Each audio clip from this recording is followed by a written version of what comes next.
Hi friends, welcome back to my channel. మీరు కనుక నా ఛానల్ ఫస్ట్ టైం చూస్తున్నారా అయితే సబ్స్క్రైబ్ చేసుకోండి. అలాగే పక్కనే ఉన్న బెల్ ఐకాన్ని క్లిక్ చేసేయండి ఫ్రెండ్స్. నచ్చినట్లయితే ఒక చిన్న లైక్ ఇచ్చి ఎంకరేజ్ చేయండి. ఇక ఎపిసోడ్లోకి అయితే వెళ్ళిపోదాం. ఈ ఎపిసోడ్ స్టార్ట్ అవగానే కళ్యాణ్ అలాగే కావ్య ఇద్దరు కూడా ఇక రాజ్ అయితే ఫోన్లో చాటింగ్ చేస్తూ ఉంటే ఇక వెనక నుంచి చూస్తూ ఉంటారు.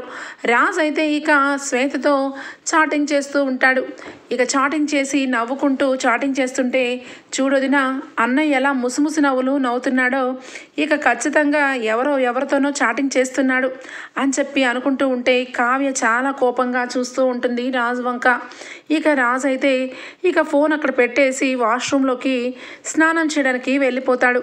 వెళ్ళిపోయిన మరుక్షణం కళ్యాణ్ అయితే వదిన ఆ ఫోన్ తీసుకొని అందులో ఎవరితో చాటింగ్ చేశాడో ఏంటో తెలిసిపోతుంది, తీసుకురా వదిన అని చెప్పి అనగానే, లేదు కళ్యాణ్, నా మనసు అంగీకరించట్లేదు, అది కరెక్ట్ కాదు, ఒకళ్ళు పర్సనల్గా ఉన్న ఫోన్ని మనం ఓపెన్ చేసి చూడకూడదు అనగానే, ఏంటి వదిన నువ్వు ఇంకా ఎక్కడున్నావు అని చెప్పి ఇక ఏదో రకంగా కళ్యాణే ఫోన్ తీసుకొని వస్తాడు. కళ్యాణ్ ఇక ఫోన్ని ఓపెన్ చేసి చూసేసరికి ఇక శ్వేత అని కనిపిస్తుంది. వదిన, శ్వేత అనే అమ్మాయితోనే కదా ఇక రాజన్నయ్య మాట్లాడుతున్నాడు, ఏం మాట్లాడుతున్నాడో ఒకసారి చూడొదిన అని చెప్పి ఫోన్ ఇస్తే, లేదు కవి గారు, నేను చూడలేను కూడా అని చెప్పి అనుకుంటూ ఉంటే, సరే ఇక నాకు తప్పట్లేదు అని చెప్పి చూస్తాడు. చూసి ఒక్కసారి షాక్ అయిపోతాడు కళ్యాణ్. ఇక చాటింగ్స్లో ఇక రాజన్నయ్య ఇక టైమింగ్స్లో నైట్ పూట కూడా చాట్ చేస్తున్నాడు, ఇక నైట్ పూట కూడా కాల్ మాట్లాడుతున్నాడు అని చెప్పి మొత్తం కూడా ఇక వన్ బై చదువుతూ ఉంటాడు ఇక కళ్యాణ్. ఇక అప్పుడే ఇక కళ్యాణ్ చదువుతూ ఉంటే ఐ మిస్ యూ అని చెప్పి రాజ్ అని చెప్పి చెప్తూ ఉంటే ఇక రాజ్ కూడా నేను నీకు ఉన్నాను శ్వేత, నీకేం భయపడవలసిన అవసరం లేదు అని చెప్పిన మెసేజ్లన్నీ కూడా చదువుతాడు కళ్యాణ్. ఇక ఇంతలో కళ్యాణ్కి వెంటనే శ్వేత నుంచి ఇంకొక మెసేజ్ వస్తుంది. ఆ మెసేజ్లో రాజ్, మనం ఎప్పుడూ కలుసుకునే ప్లేస్లో ఖచ్చితంగా కలుద్దాం, ఈరోజు కలవాలి నన్ను అని చెప్పి అంటూ ఉంటే ఇక వెంటనే పక్కనే ఉన్న వదిన, ఇప్పుడే మెసేజ్ వచ్చింది, ఈరోజు కూడా కలుసుకుంటున్నారంట, తను మెసేజ్ పంపించింది వదిన చూడు అని చెప్పి చూపిస్తుంటే లోపల కావ్యకి చాలా బాధ అనిపిస్తుంది. ఇక పెద్దగా కళ్ళు చేసుకొని లోపల బాధని ఇక అట్లానే చూస్తూ ఉంటే ఇక అన్నయ్య వచ్చే టైం అయింది కళ్యాణ్, ఫోన్ అక్కడ పెట్టేస్తే మంచిది అని చెప్పి కావ్య అంటుంది. అవునవును, ఫోన్ పెట్టేస్తాను కానీ నోట్ చేసుకో నంబర్ అని చెప్పి ఇక వెంటనే కూడా శ్వేత నెంబర్ని నోట్ చేసుకుంటుంది కావ్య. ఇంతలో ఇక కళ్యాణ్ ఫోన్ అక్కడ పెట్టేసిన వెంటనే రాజ్ అయితే ఇక వస్తాడు. వచ్చిన వెంటనే వీళ్ళిద్దరూ ఏమీ తెలియనట్టుగా ఇక పక్కకి వెళ్ళిపోతాడు. రాజ్ అయితే రావడంతో ఫోన్ని చూసేసరికి ఏంటి మళ్ళీ శ్వేత మెసేజ్ చేసినట్టుంది అని చెప్పి మెసేజ్ చూసుకునేసరికి, అంటే ఎప్పుడూ కలుసుకునే ప్లేస్లోనే ఉంటామని చెప్పి పెట్టిందేంటి, తను ఇంట్లో ఉండదనమాట. సరే ఇక తనకు కూడా రిలీఫ్గా ఉంటుందిలే, మొన్నే కదా చేతికి గాయమైంది అని చెప్పి రాజ్ అయితే చాలా హుషారుగా ఇక కబోర్డ్ని తెరిచి బట్టలన్నీ తీసుకుంటూ ఉంటాడు. ఇంతలో కావ్య పైకి వస్తుంది. కావ్య చాలా సీరియస్గా రాజ్ని అబ్జర్వ్ చేస్తూ ఉంటే రాజ్ మాత్రం చాలా హ్యాపీగా ఇక కబోర్డ్లోంచి, ఇదిగో కళావతి, ఆ సూట్ ఏమైంది కనిపించట్లేదు అనగానే, ఏ సూటు అని చెప్పి అంటుంది. అదే నాకు ఇష్టమైన సూట్, ఆ సూట్ ఏమైంది, ఎక్కడ పెట్టావు అని చెప్పి అంటూ ఉంటే, మీకు ఇష్టమైనవి చాలా ఉన్నాయని ఈ మధ్య అర్థమైంది, అందులో ఏం కలరో నాకేం తెలుస్తుందండి, నాకెప్పుడు కూడా మీ అభిరుచులు ఆలోచనలు నాకేమీ తెలియకుండానే మీరు మెయింటైన్ చేస్తారు కదా అని చెప్పి అనడంతో కోపంతో, ఏం మాట్లాడుతున్నావు, నా suit navy blue colour suit ఇక్కడ ఇక కనిపించట్లేదని అడుగుతున్నాను అనగానే, అది లాండ్రీ వాళ్ళకి ఇచ్చాను, ఎక్కడికి వెళ్తున్నారు అని చెప్పి కావ్య అడుగుతుంది. ఆ మాటలకి రాజ్ అయితే, ఎక్కడికి వెళ్తాను, ఎప్పుడో ఆఫీస్కి వెళ్తాను కదా అని చెప్పి అనగానే, ఏమో ఒక్కొక్కసారి ఆఫీస్కి వెళ్తున్నారు, ఒక్కోసారి బయట అర్జెంట్ పని మీద బయటకు వెళ్తున్నారు కదా, అందుకే అడుగుతున్నాను అని చెప్పి కావ్య అడుగుతుంది. ఎప్పుడూ వెళ్ళలేదు, అర్జెంట్ పని ఏముంటుంది ఆఫీస్ కంటే, ఆఫీస్కే వెళ్తున్నాను, అయినా ఏంటి ఈ రకంగా అన్నీ కూడా ఇంటర్వ్యూ చేసినట్టు క్వశ్చన్లు వేస్తున్నావు అని చెప్పి అనగానే, మీకేమనిపిస్తుంది? నేను క్వశ్చన్లు వేస్తున్నట్టు అనిపిస్తుందా? నేను నార్మల్గానే అడుగుతున్నాను అని చెప్పి ఇక అక్కడి నుంచి కిందికి వస్తుంది కావ్య. ఇక రాజు అయితే ఏంటి ఈ కళావతి అన్నీ కూడా ఇంట్రాగేషన్ లాగా మొహం పెట్టుకొని నన్ను అడుగుతుంది. ఇక నేను ఎక్కడికి వెళ్ళినా ఖచ్చితంగా ఆఫీస్కే వెళ్ళాననే అనుకునేది, ఇప్పుడు మాత్రం ఆఫీస్కి వెళ్తున్నారా బయటకు వెళ్తున్నారా అని చెప్పి ఏంటి అంత డౌట్ఫుల్గా అడుగుతుంది అని చెప్పి అనుకుంటూ ఇక వెంటనే మళ్ళా శ్వేత నుంచి కాల్ రావడంతో, శ్వేత నీకేం చెప్పాను, ఖచ్చితంగా నేను వస్తానని చెప్పాను కదా, మళ్ళీ ఫోన్ ఎందుకు చేస్తున్నావు? ఫోన్ అస్సలు చేయొద్దు. ఎందుకంటే ఈ మధ్యకాలం ఫోన్లు నేను ఎక్కువ మాట్లాడేసరికి మా వైఫ్కి కొంచెం డౌట్ వచ్చి ఎక్కడికి వెళ్తున్నారని పదే పదే అడుగుతుంది. కాబట్టి నాకు అలా అడిగేసరికి గిల్టీగా అనిపిస్తుంది. నువ్వు ఫోన్ చేయొద్దు, మెసేజ్ చేయి ఓన్లీ అని చెప్పి ఇక ఫోన్ పెట్టేస్తాడు. ఇక దానికి తోడు ఇక కిందికి రాగానే కావ్య ఇంతలో వస్తాడు. ఇక కవిగారు వచ్చి, పెద్దమ్మ ఇక ఈరోజు గీజర్ అయితే పాడైందన్నావు కదా, ఇక టెక్నీషియన్ తీసుకొని వచ్చాను అని చెప్పి అనగానే, వద్దులే కళ్యాణ్ అవసరం లేదు, ఇక గీజర్ని రాజు ఇక ఎవరినో ఒకరిని తీసుకొని వచ్చి బాగు చేయిస్తాడులే, ఇప్పుడు నీకెందుకు ఈ పని అని చెప్పి అంటుంది అపర్ణ. ఆ మాటలు విన్న అక్కడే ఉన్న దానిలక్ష్మి, ఏంటక్క ఎందుకు అలా మాట్లాడుతున్నావు? రాజు వచ్చి బాగు చేయించడం ఏంటి? రాజ్ అర్జెంట్ పని ఉందని చెప్పి ఆఫీస్కి వెళ్తూ ఉంటాడు కదా ఈ టయానికి, అలాంటప్పుడు రాజు బాగా ఎలా చేయిస్తాడు అని చెప్పి అడగగానే, ఏంటి రాజే బాగు చేయించాలి, ఎందుకంటే నీ కొడుకు ఒక పనివాడుగా మేమందరం కూడా అనుకుంటున్నామని అన్నావు కదా, అందుకని ఇక నుంచి ఏ రిపేర్ వచ్చినా రాజే వెళ్ళి తీసుకొని వచ్చి బాగు చేయిస్తాడు అని చెప్పి అనడంతో, మనసులో ఎందుకు అక్క అలా మనసులో పెట్టుకున్నావు? ఆ రోజు నేను మాట్లాడినదంతా కూడా మనసులో పెట్టుకొని నాతో నువ్వు సరిగా మాట్లాడలేదు, నేను వస్తున్న కిచెన్లోకి మొహం దించుకొని పక్కకి వెళ్ళిపోతున్నావు అనగానే, నీకెందుకు అలా అనిపిస్తుంది దానిలక్ష్మి? ఎవరిని ఎంతలో ఉంచాలో అంతలోనే ఉంచాలని నాకు అర్థమైంది, ఎప్పుడూ కూడా మన వాళ్ళని అనుకోకూడదని నా మనస్సాక్షి చెప్పింది, అందుకే నీతో నేను సరిగా మాట్లాడట్లేదు అనగానే, ఎందుకక్క ఎందుకు మాట్లాడావు చెప్పు, నేను ఏం తప్పుగా మాట్లాడాను? నా కొడుకు ఇన్నాళ్ళలాగా ఒంటరివాడు కాదు, వాడు బ్యాచిలర్గా ఉన్నప్పుడు ఇంట్లో పనులు వాడు చేయించేవాడు, ఇంటికి సంబంధించిన ఏ పనైనా మనం ఏదో ఒక రకంగా ఇంటికి చిన్నవాడు కాబట్టి ఇది చేయి కళ్యాణ్ అది చేయి కళ్యాణ్ అని చెప్పి మనం చెప్తూ ఉండేవాళ్ళం. కానీ ఇప్పుడు అలా కాదు కదా అక్క, వాడికి పెళ్ళయింది, వాడిని నమ్ముకొని ఒక భార్య వచ్చింది, కానీ వాడు ఇంకా ఆఫీస్కి ఆటలకి వెళ్లకుండా ఇంట్లోనే ఉంటూ గీజర్లు బాగు చేయించుకుంటూ ఇంటికి సంబంధించిన విషయాలన్నీ కూడా వాడికి చెప్తూ ఉంటే వాళ్ళ భార్య ముందు వాడికి ఎంత చిన్న చూపు, అర్థం చేసుకుంటావని ఆ రోజు అన్నాను, కానీ ఈ రకంగా నువ్వు మాట్లాడతావని అస్సలు అనుకోలేదు అని చెప్పి దానిలక్ష్మి అంటుంది. అదేంటి ఈ విషయాలన్నీ నాకెందుకు చెప్తున్నావు? అదంతా నీ కొడుక్కు చెప్పుకో అని చెప్పి అపర్ణ అనగానే, అదే నా కొడుక్కే చెప్తున్నాను, కానీ కొడుకు పెత్తనం ఇంట్లో పెత్తనం అంతా కూడా నీ కొడుకు దగ్గరే ఉంది కాబట్టి నీకే చెప్తున్నాను. ఇక నుంచి రాజ్తో సమానంగా కళ్యాణ్ కూడా ఆఫీస్కి వెళ్ళాలి, వాడు కూడా ఆఫీస్లో రాజ్ పక్కన సీట్లో కూర్చొని వాడు కూడా ఎండి స్థానంలోనే ఉండాలి, నేను అదే చెప్తున్నాను.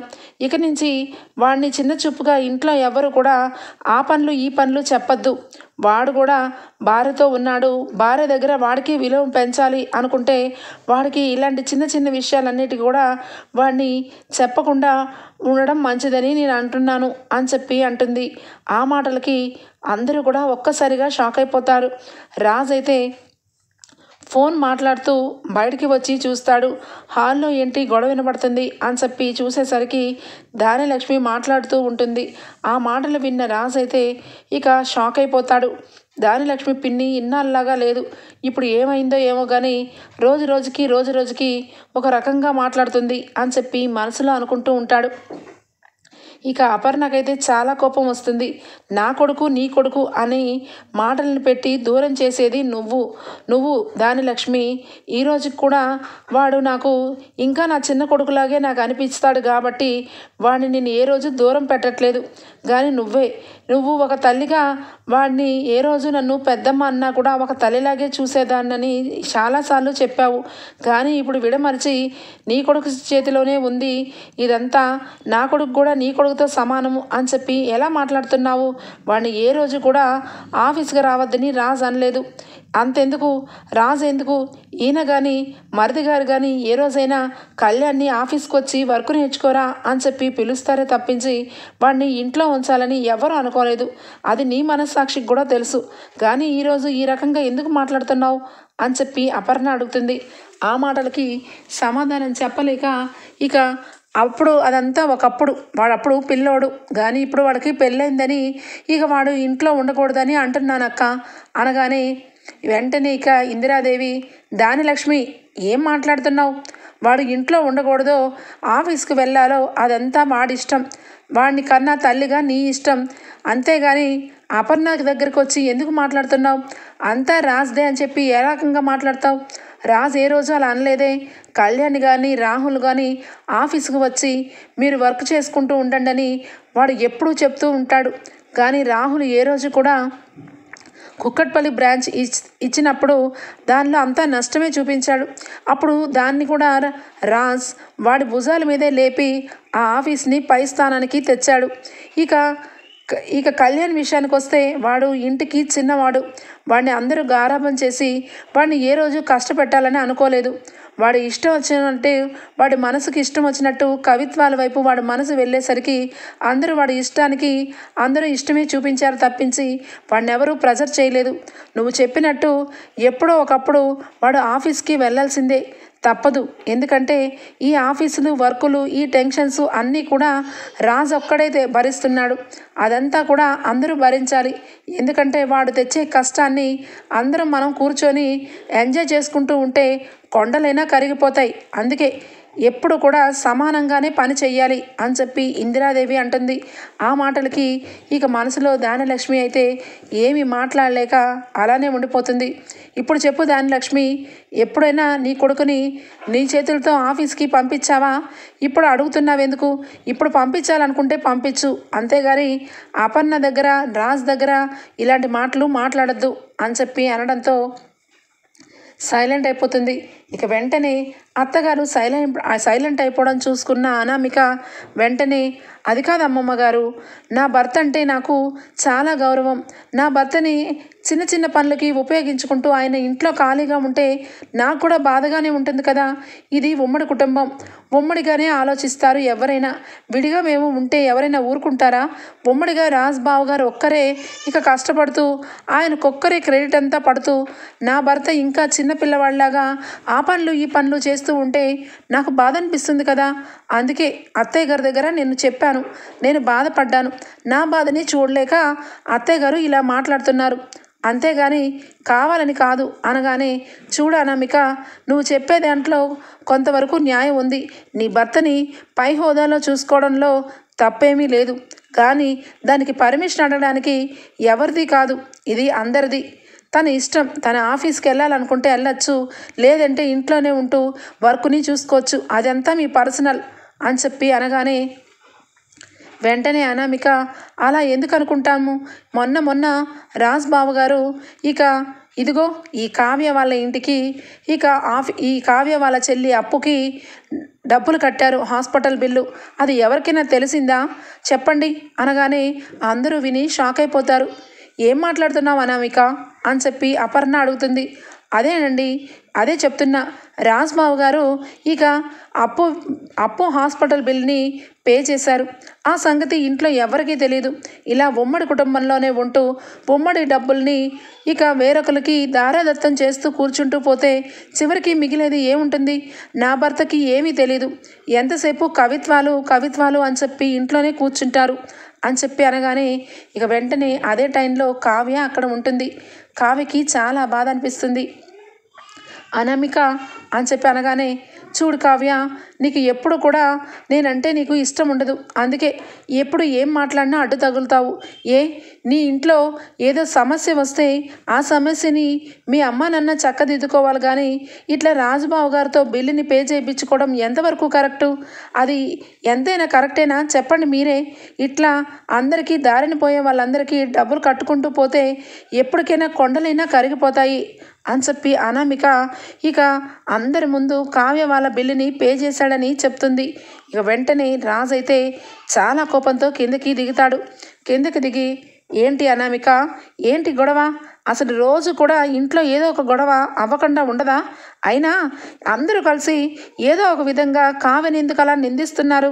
కావ్య చేసిన తప్పే ఉంది అని చెప్పి అంటాడు. కావ్య తప్పు చేసిందని అనలేదు బావగారు. ఇక ఈరోజు అడుగుతున్నాను, ముక్కుసూటిగా చెప్పండి. మీరు ఇక 2 లక్షల పైగా ఇక కావ్య వాళ్ళ అప్పు చెల్లికి బిల్లు ఎందుకు పే చేశారు? అలా ఎలా పే చేస్తారు? ఇంట్లో ఉమ్మడి ఆస్తిని మీరు ఎవరికి అడగకుండా ఏ రకంగా ఇస్తారు అని చెప్పి నిలదీస్తుంది రాజ్ని. ఇక కళ్యాణ్ అయితే వెంటనే వచ్చి, అనామిక ఏం మాట్లాడుతున్నావు? నువ్వు పెద్దంతరం చిన్నంతరం లేకుండా ఎలా మాట్లాడతావు? అన్నయ్యని నిలదీసే వరకు వచ్చావా నువ్వు అనగానే ఇక వెంటనే అక్కడే ఉన్న దానిలక్ష్మి, తప్పే ఉందిరా, అనామిక మాట్లాడిన దీంట్లో తప్పే ఉంది. ఈవిడి గారు ఇక వీళ్ళ చెల్లెలకి సంబంధించిన ట్రీట్మెంట్ మొత్తం ఇక ఇంటి కుటుంబ సభ్యుల్లో ఇక డబ్బులన్నీ కూడా ఇంటికి సంబంధించిన డబ్బు, ఉమ్మడి డబ్బు అంతా కూడా వీళ్ళ చెల్లికి హాస్పిటల్ బిల్లు కట్టించుకుంటూ ఎంత నంగనాచిలాగా సైలెంట్గా ఉందో. కనీసం ఎవరికి కూడా పైకి చెప్పలేదు. రాస్ కట్టాడనుకో, కనీసం కట్టద్దని చెప్పాలి కదా. ఎంతసేపు ఈ కనకం కావాలని ఈ ఇంటికి 2 పిల్లల్ని కోడల్ని చేసింది. ఎందుకంటే డబ్బుని అప్పనంగా తీసుకొని హాయిగా ఎంజాయ్ చేయొచ్చు కదా, అందుకని అని చెప్పి కావ్యని నిందిస్తూ ఉంటుంది దానిలక్ష్మి. ఇక అక్కడే ఉన్న రాజ్కి చాలా కోపం వస్తుంది. పిన్ని ఏం మాట్లాడుతున్నావు? ఆపుతున్నావా ఆపట్లేదా అని చెప్పి రాజ్ పెద్దగా అరుస్తాడు. ఆ మాటలకి వెంటనే ఇక సైలెంట్ అయిపోతుంది. ఏంటి అనామిక ఏం మాట్లాడుతున్నావు? నేను కావ్య వాళ్ళ ఇంట్లో వాళ్ళకి డబ్బు కట్టాననే కదా నీ బాధ అంతా అనగానే, అవును బావగారు, నాకైతే ఇష్టం లేదు. ఎందుకంటే ఇంట్లో వాళ్ళకి సమస్య వచ్చినప్పుడు మీరు ఎంత డబ్బు ఖర్చు పెట్టినా నాకు ఏమీ అనిపించదు.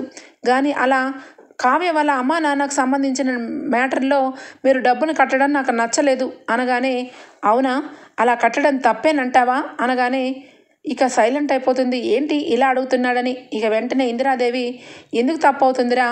వాళ్ళిద్దరూ నీకు అత్తగారు మామగారు, వాళ్ళ ఇంటి సమస్య మన ఇంటి సమస్య అనుకొని డబ్బు కట్టావు, అందులో తప్పేమీ లేదు అనామిక అనగానే, తప్పు ఉంది మమ్మీ, తప్పు ఉంది నానమ్మ, తప్పు ఉంది. ఎందుకంటే వాళ్ళకి 1,25,000 అక్షరాల సొమ్ముని హాస్పిటల్కి బిల్లు పే చేశాను. ఎందుకంటే అప్పు ఆపదలో ఇక తను అపస్మారక స్థితిలో ఉండేసరికి కళ్యాణ్ బ్లడ్ ఇచ్చాడు. బ్లడ్ ఇవ్వడంతో పాటు ఇక వాళ్ళకి డబ్బులు లేకపోయేసరికి డబ్బులు నేను కట్టాను. నిజం నిర్భయంగానే ఒప్పుకుంటున్నాను. కానీ అనామిక చెప్తుంది కదా, ఈరోజు అలా దారిని పోయే వాళ్ళకి డబ్బు ఇస్తే కొండలైనా కరిగిపోతాయని, అందుకే చెప్తున్నాను, ఇక ఎవరికి ఇవ్వకూడదని అని చెప్పి అనడంతో ఇక అందరూ కూడా ఆశ్చర్యపోతూ ఉంటారు. ఇంతలో ఇక వెంటనే కూడా ఇక రాజ్ అయితే ఇక రాజ్ మేనేజర్కి ఫోన్ చేస్తాడు. ఫోన్ చేసి ఒక్కసారి ఇక్కడికి రా అని చెప్పి ఫోన్ చేయగానే ఇక వెంటనే మేనేజర్ అయితే వస్తాడు. వచ్చి, ఏంట్రా రాజ్, ఇదంతా ఏంటి? అసలు ఇప్పుడు మేనేజర్ని ఎందుకు పిలిచావు అనగానే, అదే కావ్య వాళ్ళ ఇంట్లో అప్పు హాస్పిటల్ బిల్లుని ఎంత పే చేశాడో అడగాలని అనగానే, ఎందుకు బావగారు ఇప్పుడు మేనేజర్ని పిలుస్తున్నారు? నాకు తెలుసు, మీరు ఆ రోజు మేనేజర్కి చెప్పి పంపించినప్పుడు నేను విని వెంటనే కూడా అడగాలనుకున్నాను. కానీ ఈరోజు నా భర్తని ఇక అందరూ సమానంగానే చూస్తున్నాము అని అంటున్నారు కదా, అందుకే నా భర్త విషయంలో నేను ఈ విషయం అడుగుతున్నాను, అందులో తప్పేముంది అనగానే ఇంతలో మేనేజర్ వస్తాడు. రావడంతో ఇక వెంటనే, సార్, అదే ఆ రోజు కావ్య వాళ్ళ సిస్టర్ అప్పు వాళ్ళ అకౌంట్లో 1,25,000 అయితే వేశానండి హాస్పిటల్ బిల్లు, అదొక చెక్కు. తర్వాత నెక్స్ట్ వచ్చేసి మీరు చెప్పారు కదా అనామిక వాళ్ళ పేరెంట్స్కి 2 కోట్లు ఇక పంపించమని, ఇంకా 2 crores అయితే పంపించాను, అది కూడా ఈ చెక్ ద్వారానే అని చెప్పి అనగానే ఇక దెబ్బకి షాక్ అయిపోతారు అందరూ కూడా. ఏంటి, అనామిక వాళ్ళ పేరెంట్స్కి 2 కోట్లు పంపించావా అని చెప్పి అపర్ణ అడుగుతుంది. అవును మమ్మీ, 2 కోట్లు అక్షరాలా పంపించాను, ఇంకా 3 కోట్లు ఇచ్చేది ఉంది అనగానే, ఏం మాట్లాడుతున్నావు రాజ్, కోట్లు అనుకుంటున్నావా, వేసుకునే కోట్లు అనుకుంటున్నావా, ఇలా పంపించడం ఏంటి అని చెప్పి ఇక రుద్రాని అడగగానే, అవునత్త, వేసుకునే కోట్లలాగే ఇక నేను పంపించాను. ఎందుకంటే కళ్యాణ్ వల్ల అత్త మామ అంటే నాకు తల్లిదండ్రులతో సమానమని, వాళ్ళ కష్టం నా కష్టమని నేను పంపించాను. చూడు అనామిక, ఇక నువ్వు లెక్కలు అడిగావు కాబట్టి నీకు ప్రతి లెక్క చెప్తున్నాను విను. నువ్వు అన్నావు కదా, దారిని పోయే వాళ్ళకి డబ్బు ఇచ్చి కొండలన్నీ కూడా కరగబెట్టేస్తే ఎలాగానని, కాబట్టి ఇప్పుడు చెప్తున్నాను, నీకు పెళ్లి రోజు మీ ఇంటికి సేఠ్జీ అనే వ్యక్తి ఇక మీ నాన్న ఫ్రెండ్ అని అబద్ధం చెప్పుకొని వచ్చాడు కదా, ఆయనకి మీ ఇంట్లో వాళ్ళు 5 కోట్లు అప్పు ఇవ్వాలంట. ఇక అప్పు డబ్బులు తీరకపోతే నీకు పెళ్లి చేసుకోవడానికి కనీసం కళ్యాణ మండపానికి కూడా అలౌ చేయనని పట్టుకొని కూర్చున్నాడు. ఆ విషయంలో కావ్య వచ్చి నాకు అప్పటికప్పుడు చెప్పేసరికి నేను వచ్చి మీ అప్పును తీరుస్తానని నేను చెప్పాను.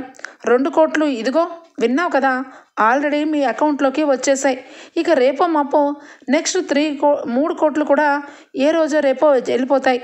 అంటే ఇక దారిని పోయే వాళ్ళకి ఇక ఈ రకంగా దానాలు చేసుకుంటూ పోతే ఇక మనం అంటూ ఇక మన చేతిలో ఏమీ మిగలదని అన్నావు కాబట్టి మరి ఇమీడియట్లీగా ఆ 2 కోట్లని వాళ్ళని పంపించమని అడుగుతావా? నేను కావ్య వాళ్ళ పేరెంట్స్ని కూడా అడుగుతాను. ఎందుకంటే ఖచ్చితంగా వాళ్ళు ఒకరి డబ్బుని ఉంచుకోరు. వాళ్ళు ఏదైనా పని చేసి ఆ డబ్బును తీర్చేస్తారు. ఎందుకంటే అంతకు ముందు కూడా కావ్య ఆఫీసుకు వచ్చిన తను పని డబ్బులు చేసుకున్న ఆ డబ్బులే వాళ్ళ అమ్మ నాన్నకి పంపించింది, కానీ ఒక్క రూపాయి కూడా ఇంట్లో నా దగ్గర తీసుకోలేదు. ఏ మమ్మీ, ఏ కావ్య గురించి ఇంట్లో అందరికీ తెలుసు కదా, చెప్పనేంటి? సైలెంట్ అయిపోతున్నావేంటి అత్త? చెప్పు. ఇక పిన్ని, నీకు అందరికంటే ఎక్కువ కావ్య విషయంలో నీకు అన్నీ తెలుసు. కావ్య ఏ రోజైనా ఇంట్లో రూపాయిని వాళ్ళ ఇంట్లో వాళ్ళకి ఇచ్చిందా? చెప్పు పిన్ని, ఈరోజు అడుగుతున్నాను. వీళ్ళ అమ్మ నాన్న అంటే ఇక మీకు వియ్యపురాలు. వాళ్ళకి సమస్య మీ సమస్య కాదని మీరు వదిలేస్తే చెప్పండి. ఈరోజే ఇక వాళ్ళకి అకౌంట్లోంచి ట్రాన్స్ఫర్ పెట్టకుండా మన అకౌంట్లోకే డబ్బులు మొత్తం వచ్చేస్తాయి. ఏ అనామిక, చెప్పు, దీనికి సమాధానం చెప్పు అని చెప్పి రాజు అయితే అడుగుతాడు. ఇక వెంటనే తలని కాస్త వంచుకొని ఇక సిగ్గుతో చచ్చిపోతూ ఉంటుంది అనామిక. ఇక వెంటనే కళ్యాణ్ వచ్చి, చూడు అనామిక, ఇందాక నుంచి చాలా గట్టిగా మట్టిగా మాట్లాడుతున్నావు కదా అన్నయ్యతో, ఇప్పుడు సమాధానం చెప్పు. వాళ్ళు అప్పుని తీర్చడానికి రెడీగానే ఉంటారు. వదిన వాళ్ళ ఫ్యామిలీ గురించి నాకు తెలుసు. వాళ్ళకి ఆత్మాభిమానం చాలా ఎక్కువ. డబ్బుని రూపాయితో సహా ఏదో రకంగా పని చేసి పాటు చేసి కట్టేస్తారు. మరి మీ పరిస్థితి ఏంటి? 1 కాదు 2 కాదు, అది కూడా లక్షలు కాదు, కోట్లు, అది కూడా అక్షరాల 5 కోట్లు. మరి మీరెందుకు కట్టేస్తారా? లేదంటే ఇక రాజన్నయ్య పంపించకుండా ఉండడం కరెక్టా అనగానే, అయ్యో కళ్యాణ్, నేను అనవసరంగా మాట్లాడాను, నేను తప్పు చేశాను, సారీ బావగారు, అనుకోకుండా ఈ రకంగా మాట్లాడడం నా తప్పే, నేను చాలా తప్పుగా అనుకున్నాను మిమ్మల్ని అనగానే, తప్పుగా అనుకోవడం కాదు, నువ్వు ఎప్పుడు కూడా ఇంట్లో వాళ్ళని వీళ్ళని ఏరు చేసి మాట్లాడడం నీ దగ్గరే వింటున్నాను. అసలు అది కరెక్ట్ కానే కాదు. అయినా ఎంతసేపు కూడా నువ్వు మీ అత్త ఇద్దరు కలిసి కావ్య మీద, ఇక నా మీద, రాజ్ మీద పెళ్ళైనప్పటి నుంచి నిందలు వేస్తూనే ఉన్నారు. అంతా గమనిస్తూనే ఉన్నాను. చూడు ధాన్యలక్ష్మి, ఇన్నాళ్ళు నువ్వు చాలా మంచిగా అమాయకంగా ప్రతి విషయంలోనూ అక్క, ఇదక్క, అదక్క అని నన్ను అడుగుతూ ఉండేదానివి. ఇప్పుడు నీకు పెళ్ళైనప్పటి నుంచి, నీ కోడలు వచ్చినప్పటి నుంచి ఇక పూర్తిగా మారిపోయావు. మారిపోయి నోటికి ఎంత వస్తే అంత మాట్లాడుతున్నావు. అది కూడా రాజ్ గురించి నీ కోడలు అనుమానించే అంత మాట్లాడుతున్నావు. ఇప్పుడు అర్థమైందా నా కొడుకు ఎలాంటి వాడో, నా కోడలు ఎలాంటిదో? ఇక నుంచైనా నీ కోడల నోరుని అదుపులో పెట్టుకుంటే చాలా బాగుంటుంది. చూడు కళ్యాణ్, నీ మనసుకి నచ్చితే ఆఫీస్కి వెళ్ళు, లేదు నీ ఇష్టం లేకపోతే ఇంట్లో ఉండు, అదంతా నీ పర్సనల్ మ్యాటర్. ఈ విషయాలన్నీ కూడా మీ కుటుంబానికి సంబంధించినవి. అంతేగాని ప్రతి విషయంలోనూ నా కొడుకుని, నా కోడల్ని, నా కోడల వల్ల అత్త మామని, ఇక నన్ను అందరినీ కూడా లాగుతున్నారు అంటే అది కరెక్ట్ కాదు. ఈరోజు ఈ రకమైన డిస్కషన్ వచ్చింది అంటే రేపటి రోజు ఆస్తుల వరకు వెళ్ళిపోతుంది ఈ అనామిక. అప్పుడు ఏం చేస్తారు చెప్పండి? ఏ విషయంలో అయినా కోడల్ని కోడల్లాగే చూడాలి. నువ్వు అత్తగారి పొజిషన్లో ఉన్నావు, అత్తగానే ఇక మాట్లాడాలి. అంతేగాని నా కోడలికి కొత్తగా పెళ్ళైందని ఇక కోడలు తప్పు చేసినా ఒప్పు చేసినా వెనకేసుకొని వస్తే ఇదిగో ఇలాగే చండాలంగా లాస్ట్లో సారీ చెప్పాల్సి వస్తుంది. నా కోడలికి ఆ గతి ఎప్పుడు పట్టలేదు. ఎప్పుడు తను ఒక్క మాట కూడా ఎవరితోనూ పడలేదు. తను తప్పు లేదని ప్రూవ్ చేసుకుంది. అంతేగాని ఇక ఏమీ తెలియకుండా ఒకరి మీద నిందలు వేయలేదు అని చెప్పి అంటూ ఉంటే ఇంతలో ఇక కావ్య ఇక టీ పెట్టడం వల్ల టీలు తీసుకొని వస్తూ ఉంటుంది. ఇక వెంటనే అపర్ణ కావ్య అని చెప్పి గట్టిగా అరుస్తుంది. అత్తయ్య గారు అనగానే, ఏంటి ఏం చేస్తున్నావు? ఇంత ఇదిగా మాట్లాడుతున్నా మధ్యలో వెళ్ళి టీలు తీసుకొని వస్తున్నావు. ఇక నుంచి నా కోడలు ఈ ఇంట్లో బానిస కాదు. నా కోడలకు కూడా ఇక ఒంట్లో బాగోలేక కళ్ళు తిరిగి 2 సార్లు కింద పడిపోయే స్థితికి వచ్చింది. ఇక నుంచి తను ఏ పని చేయదు. పని చేయాల్సి వస్తే ఇక నువ్వు నీ కోడలు ఇద్దరూ చేసి అందరికీ కూడా టీలు కాఫీలు భోజనాలు అరేంజ్ చేయండి. ఇంతవరకు మాదిరిగానే అందరూ ఒక్కటి అని చెప్పి నేను అనుకున్నాను. కాదు అని చెప్పి నువ్వు అన్నావు కాబట్టి ఇక నా కోడలు పెళ్ళైన 6 నెలల నుంచి వంటగదిలోనే అందరికీ సేవలు చేస్తూ వంటలు చేస్తూ చివరి అక్కడికి హాస్పిటల్ పాలైంది. నువ్వు నీ కోడలు మీరు కూడా సమానంగా ఒక 6 నెలల పాటు ఇంట్లో చాకరీ చేసి అందరికీ ఇవ్వండి. అప్పుడే రాజ్ కళ్యాణ్ ఇద్దరు కూడా ఆఫీసులో సమాన హోదాలో ఉంటారు. అర్థమైందా అని చెప్పి ఇక అపర్ణ అయితే కావ్య చేయి పట్టుకొని కాఫీని ట్రేని కింద పెట్టేసి పద హాస్పిటల్కి, నీకు ఒంట్లో బాగోపోయినా ఇక సేవలు చేస్తూ కూర్చుంటావా అని చెప్పి అనగానే కావ్య ఒక్కసారిగా ఆశ్చర్యపోతుంది. ఇక వెంటనే లోపల ఆనందంగా ఉంటుంది. ఇక ఎప్పుడు చెయ్యి పట్టుకొని అపర్ణ తన చెయ్యిని పట్టుకొని ఇక తీసుకొని వెళ్తూ ఉంటే తన మనసులో ఎక్కడ లేని ఆనందం వస్తూ ఉంటుంది. ఇక వెంటనే మనసులో ఇక ఎలాంటి ఫీలింగ్స్ అన్నీ మర్చిపోతుంది. హాస్పిటల్కి వెళ్ళొస్తాం అత్తయ్య గారు, తనని వెళ్ళి అసలు తనకి ఏం జరిగిందో కనుక్కొని వస్తాను. తనని నేను ఇక ఈ రోజు నుంచి నా కోడలు విలువ నాకు తెలిసింది. ఇంట్లో నాకు ఏ రకంగా చూస్తున్నారో అంతా అర్థమవుతుంది. నా కొడుకుని కోడల్ని అందరి ముందు తక్కువ చేసి మాట్లాడితే నేను ఎలా ఒప్పుకుంటాను? ఈ దుగ్గిరాల వారి కుటుంబంలో ఇంటికి పెద్ద కోడల్ని, అలాగే నా కోడలు ఈ ఇంటికి పెద్ద మనవరాలు. అది అందరూ గుర్తు పెట్టుకుంటే చాలు అని చెప్పి ఇక కావ్యని తీసుకొని డ్రైవర్ నడుపు అని చెప్పి కార్ని తీయమని చెప్తుంది. ఇక అక్కడి నుంచి ఇద్దరు కూడా హాస్పిటల్కి వెళ్తారు. ఇక రాజ్ అయితే మనసులో చాలా ఖుషి అయిపోతాడు. ఇక మమ్మీ కళావతి కష్టాన్ని అర్థం చేసుకుంది. ఇక ఎవ్వరు కూడా కళావతిని నిందించరు. కళావతి మనసులో కూడా చాలా ఆనందంగా ఉండుండొచ్చు అని చెప్పి ఇక అనుకుంటూ ఉంటే ఇంతలో శ్వేత ఫోన్ల మీద ఫోన్లు చేస్తూ ఉంటుంది. ఇక కంపల్సరీ కలవాలి శ్వేతని, ఎందుకంటే శ్వేతకి మాట ఇచ్చాను కలుస్తానని అని చెప్పి ఇక శ్వేతని కలవడానికి రాజ్ కూడా కారులో బయలుదేరుతాడు. ఒకవైపు రాజ్ వెళ్ళిపోయిన తర్వాత హాస్పిటల్కి కావ్య అలాగే అపర్ణ ఇద్దరు కూడా హాస్పిటల్కి వెళ్తారు. డాక్టర్ అయితే చెక్ చేస్తుంది. కావ్యని చెక్ చేసి చాలా నీరసంగా బలహీనంగా ఉన్నావు, అందుకని ఖచ్చితంగా నువ్వు రోజు కూడా ఇట్లా ఫ్రూట్స్ ప్రోటీన్ ఫుడ్ అన్నీ తీసుకోవాలి, ఆరోగ్యమే ముందు పెట్టుకొని పనిని తర్వాత పెట్టుకోవాలి అని చెప్పి అన్ని జాగ్రత్తలు చెప్తుంది. ఇక అపర్ణ అయితే కావ్యతో ఎందుకు కావ్య, ఎందుకు ఈ రకంగా డల్ అయిపోయావు, ఏం జరుగుతుంది, మనసులో నువ్వు చాలా బాధపడుతున్నావు అని నాకు అర్థమైంది, అందుకే ఈరోజు అడుగుతున్నాను. అత్తగా నేను అడగట్లేదు, ఒక తల్లిగానే అడుగుతున్నాను.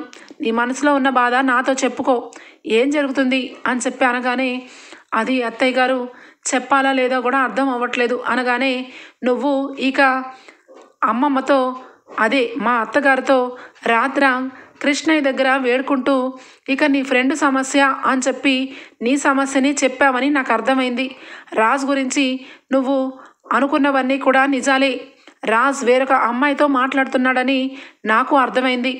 ఆ అమ్మాయి ఎవరో నాకు తెలియదు కానీ రాజ్కైతే ఫ్రెండ్ అని నాకు అర్థమైంది అని చెప్పి అనగానే అత్తయ్య గారు మీకు కూడా తెలుసా అనగానే నాకు ఎప్పుడో తెలుసు, నేను పౌర్ణమి రోజే రాజ్ని అమ్మాయిని చూశాను, కానీ ఆ అమ్మాయి రాజ్ ఫ్రెండ్ అని రాజ్ నాకు చెప్పాడు అనడంతో అత్తయ్య గారు ఈరోజు మీకు చెప్తున్నాను, ఆయన ఈ మధ్య ఆఫీస్కి అని చెప్పి ఇక ఈ ఆఫీస్కి వెళ్లకుండా ఆ అమ్మాయి పేరు శ్వేత, ఆ అమ్మాయిని కలుస్తున్నారు, ఆ అమ్మాయితో టైం స్పెండ్ చేస్తున్నారు, మెసేజ్లు చేస్తున్నారు, చాటింగ్లు చేస్తున్నారు, నాకు ఏమీ అర్థం కావట్లేదు అత్తయ్య అని చెప్పి బాధపడుతుంది. ఆ మాటలకి ఇక వెంటనే అపర్ణ చూడు కావ్య, బాధపడుకుంటూ కూర్చుంటే బాధలు ఎప్పుడూ కూడా పోవు, ధైర్యంగా ముందుకు వెళ్ళాలి. అయినా ఉపవాసాలని అందరికీ సేవలని వంటగదిలోనే మగ్గిపోతూ ఉంటే ఎవరైనా ఇదిగో ఇలాంటి పనే చేస్తారు. రాజ్ ఎప్పుడు కూడా తప్పుడు పని అయితే చేయడు, వాడు చెప్పేది నిజమే అయ్యుండొచ్చు, వాడు ఇక ఫ్రెండ్ అంటేనే ప్రాణం ఇస్తాడు, అలాగే ఫ్రెండ్ కోసం ఆ రకంగా హాస్పిటల్లో తీసుకెళ్ళి జాయిన్ చేశాడేమో, అంతకుమించి రాజ్ అయితే ఎప్పుడు కూడా తప్పుడు పనులు చేయడు అని చెప్పి అంటుంది అపర్ణ.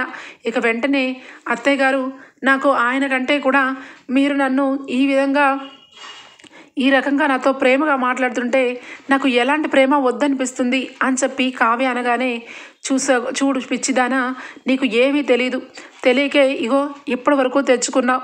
నా కొడుకైనా ఇక ఎవరైనా నా సొంత భర్త అయినా ఎవరికైనా ఒకటే మాట చెప్తాను, భార్య ఏ రోజు కూడా భర్తకి ఇక కలకలగా కనిపిస్తూ భర్త ఎవరి మొహం చూడకుండా మంచిగా ఇగో ఈ రకంగా నీరసం లేకుండా పక్కనే అంటి పెట్టుకొని ఉండాలి, భర్తని మార్చుకోవాలి.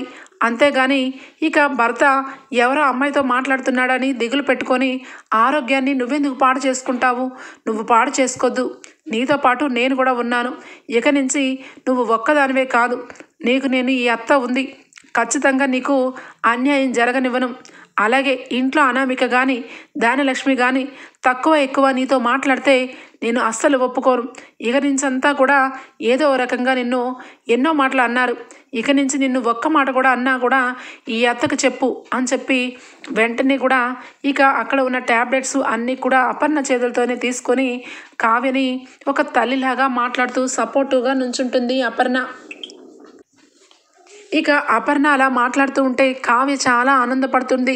మరొక పక్క శ్వేతని కలవడానికి రాజ్ వెళ్తూ ఉంటాడు. రాజ్ వెళ్తూ ఉంటే ఇంతలో శ్వేత ఫోన్ చేస్తుంది. ఇక నేను ఇక్కడే వెయిట్ చేస్తున్నాను రాజ్, వస్తున్నావు కదా అని చెప్పి అంటూ ఉంటే ఇదేంటి రాజ్ కార్లా ఉందే, హాస్పిటల్కి వెళ్ళే రూట్లో రాజు వస్తున్నాడంటే ఇటువైపు కాదు కదా ఆఫీసు అని చెప్పి అపర్ణ అంటూ ఉంటే ఏమో అత్తయ్య గారు, పొద్దున్నే ఇక ఒక అమ్మాయి శ్వేత అనే అమ్మాయి ఇక మన ఇద్దరం కలుసుకోవాలి అని చెప్పి మెసేజ్ పెట్టింది. ఇక ఆ అమ్మాయిని కలవడానికి వెళ్తున్నట్టున్నారు మీ అబ్బాయి అనగానే మరి ఇంకేం ఆలస్యం, డ్రైవర్ హాస్పిటల్ ఇక ఇంటికి కాకుండా ఇదిగో ఈ పార్క్ వైపే పోనివ్వు అని చెప్పి అపర్ణ అలాగే కావ్య ఇద్దరు కూడా ఇక వాళ్ళిద్దరూ ఎప్పుడు కలుసుకునే ప్లేస్ దగ్గర ఇక రాజ్కి శ్వేతకి తెలియకుండా వెయిట్ చేస్తూ ఉంటారు. ఇక అప్పుడే రాజ్ అక్కడికి వస్తాడు. రాజుని చూసి ఒక్కసారిగా హక్ చేసుకుంటుంది శ్వేత. ఇక ఒక్కసారిగా అపర్ణ అలాగే కావ్య ఇద్దరు కూడా షాక్ అయిపోతారు. ఏంటి రాజ్ని హక్ చేసుకుంటుంది, అసలు ఇది ఎవరు, దీని సంగతి తెలుస్తాను అనగానే అయ్యో అత్తయ్య మీరు కోపం పడమాకండి, అసలు వాళ్ళిద్దరూ ఏం మాట్లాడుకుంటారో విందాము అనగానే ఇక వెంటనే చెయ్యి ఎలా ఉంది శ్వేత, అయినా రెస్ట్ తీసుకోవచ్చు కదా, ఎందుకు ఇలా వచ్చావు అనగానే లేదు రాజ్, నాకు అస్సలు బాగోలేదు, నాకు ఇంట్లో ఉంటే బోర్ కొడుతుంది, నిన్ను చూడాలనిపించింది, అందుకే వచ్చేసాను రాజ్ అని చెప్పి ఐ మిస్ యూ రాజ్ అని చెప్పి అంటూ ఉంటే అయ్యో శ్వేత ఎందుకు మిస్ అవుతావు, ఎప్పుడు కూడా నువ్వు నాతోనే ఉంటావు, నీకు నేను చెప్పాను కదా జీవితాంతం నీకు తోడుగా నీడుగా ఉంటానని, నువ్వు ఎలాంటి బాధలు పెట్టుకోవద్దు అని చెప్పి చేతిలో మాట ఇస్తూ ఉంటే అపర్ణ కావ్య ఇద్దరు చూసి షాక్ అయిపోతారు. ఇక ఎపిసోడ్ అయితే ఇక్కడికి ఎండ్ అయిపోతుంది ఫ్రెండ్స్. రేపటి ఎపిసోడ్లో కలుద్దాం. అంతవరకు bye, take care, thank you for watching.